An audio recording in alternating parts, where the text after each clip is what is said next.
한국 정치사 2편 동교동계 DJ의 사람들, 그들의 도전과 승리. 1장. 동교동, 그곳이 꿈의 시작이었다. 서울 마포구 동교동. 지금은 홍대 앞 젊음의 거리로 유명한 이 동네가 한국 민주화 운동의 또 다른 거대한 축을 감싸 안고 있었다는 사실 알고 계셨나요? 1980년대 초 한 정치인이 이곳에 터를 잡았어요. 그의 이름은 김대중. 사람들은 그를 DJ라고 불렀죠. 그는 5.18 광주 민주화 운동 이후 사형 선고를 받고 수배 중이던 때에 이곳에 숨어들었답니다. 동교동의 그 작은 2층 주택은 이후 DJ의 정치적 재기의 상징이 되었어요. 그 집은 지하실이 있었는데 그 지하실에서 DJ는 밤마다 전단지를 쓰고 비밀 연락망을 조직했어요. 당시 DJ의 부인 이희호 여사는 회고했어요. 그 지하실은 너무 습하고 좁았어요. 하지만 남편은 그곳을 민주주의의 자궁이라고 불렀어요. 사람들은 말했어요.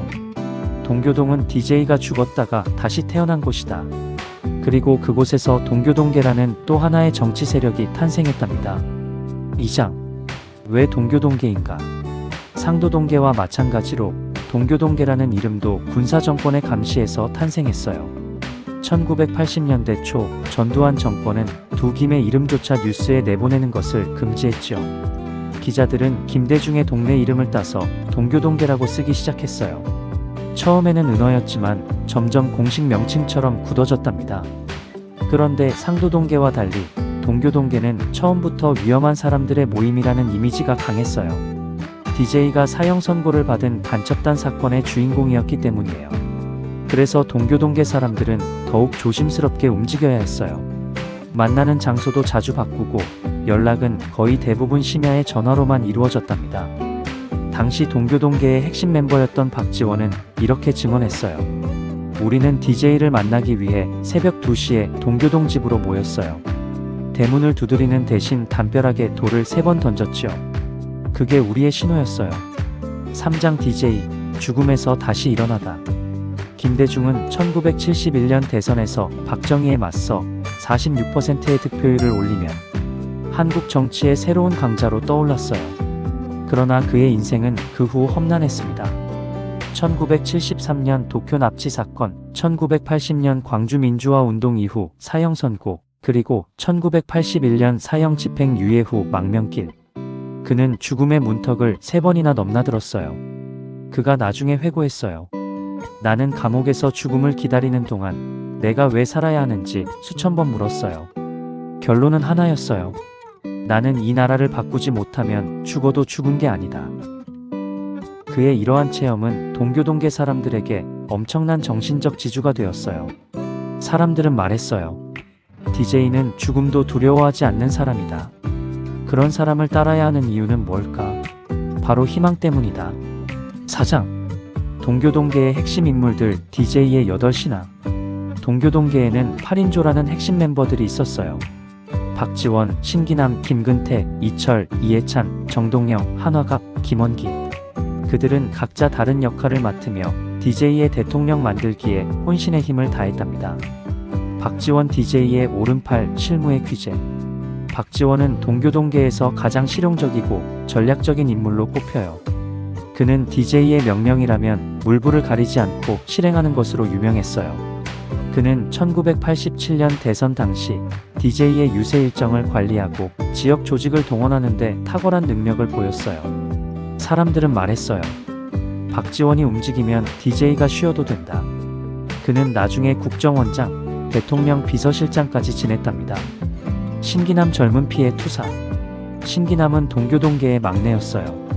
그는 학생운동 출신으로 DJ의 사상적 영향을 가장 깊게 받은 인물 중 하나였죠. 그는 1997년 대선 당시 인터넷 선거 운동을 최초로 도입했어요. 당시만 해도 인터넷이 뭔가 하는 시대였거든요. 그는 젊은 층을 향한 DJ의 메시지를 온라인에 퍼뜨리는데 결정적 역할을 했답니다. 사람들은 말했어요. 신기남이 없었다면 DJ의 젊은 표심은 확보되지 못했을 거다. 김근태 민주화 운동의 상징. 김근태는 동교동계에서 가장 투사적인 인물이었어요. 그는 1985년 민주화 추진 협의회를 결성하며 본격적인 민주화 운동에 뛰어들었어요. 그는 여러 번 구속되었고 고문을 당했으며 단식 투쟁도 여러 차례 했답니다. 그는 말했어요. 나는 DJ의 생각을 현장에서 실천하는 사람이다. 이론은 DJ가 하고 나는 싸운다. 그의 이러한 모습은 동교동계의 정의감이라는 이름표를 붙여주었어요. 이해찬 행정가형 정치인. 이해찬은 동교동계에서 가장 차분한 인물로 꼽혀요. 그는 서울대 총학생회장 출신으로 DJ의 후계자로 거론되기도 했어요. 그는 대통령 비서실장, 국무총리를 지냈고 2000년대 이후에는 더불어민주당의 원로로 활동했답니다. 사람들은 말했어요. 이해찬은 DJ의 그늘에서 가장 독립적으로 성장한 인물이다. 정동영 전략가의 표본. 정동영은 동교동계의 브레인이었어요. 그는 DJ의 선거 전략을 총괄하며 국민통합이라는 프레임을 성공적으로 구축했어요. 그는 2002년 대선 당시 노무현 후보의 선대본부장을 지내기도 했어요. 사람들은 말했어요. 정동영이 없다면 DJ의 대통령 당선은 어려웠을 거다. 5장. 1987년 대선, 그리고 동교동계의 좌절. 1987년 DJ는 대통령 선거에 출마했어요. 그러나 그는 YS와의 단일화에 실패했고 노태우에게 밀려 2위로 낙선했어요. 동교동계는 큰 충격에 빠졌어요. DJ는 말했어요. 나는 국민 앞에 부끄럽다. 내가 부족했다. 그러나 동교동계는 포기하지 않았어요. 그들은 더욱 조직적으로 움직이기 시작했어요. 당시 동교동 집 지하실에서 열린 회의는 때로는 새벽 4시까지 계속되었다고 해요. 참석자들은 각자 자신의 지역에서 수집한 여론을 보고하고 다음 전략을 논의했답니다. DJ는 그들에게 말했어요. 우리는 한 번의 선거로 끝나는 싸움을 하고 있지 않아. 이건 우리의 마지막 싸움이 될 때까지 계속될 거야. 6장. 1992년 대선, 다시 쓰라린 패배. 1992년 DJ는 다시 대통령 선거에 도전했어요. 그러나 그는 김영삼에게 밀려 또다시 낙선했어요. 동교동계는 절망했어요. 어떤 이들은 DJ는 더 이상 대통령이 될 수 없다고 말했어요. 그러나 DJ는 달랐어요.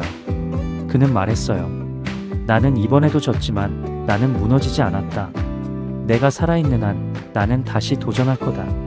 당시 동교동계의 한 멤버는 회고했어요. 그날 밤 우리는 모두 울었어요. 그런데 DJ는 울지 않았어요. 그분은 담배만 피우고 있었어요. 그리고 말했죠. 우리는 이제 더 이상 잃을 게 없다. 그러니까 우리는 더 강해질 수 있다. 7장. 1997년 대선, 마침내 승리. 1997년 DJ는 네 번째 도전 만에 대통령이 되었어요. 그의 승리 뒤에는 동교동계의 치밀한 조직 동원이 있었어요.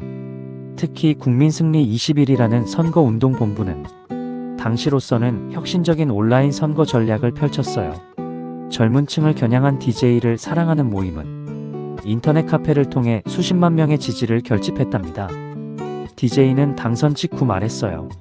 이 승리는 제 개인의 승리가 아닙니다. 저와 함께 고통을 나누고 함께 싸운 동교동계 여러분의 승리입니다. 동교동계 사람들은 그날 밤 동교동 집에 모여 밤새도록 샴페인을 터뜨리며 환호했다고 해요. 박지원은 이렇게 말했어요. 그날 밤 DJ는 우리 모두에게 와인을 따라주셨어요. 그리고 말씀하셨어요.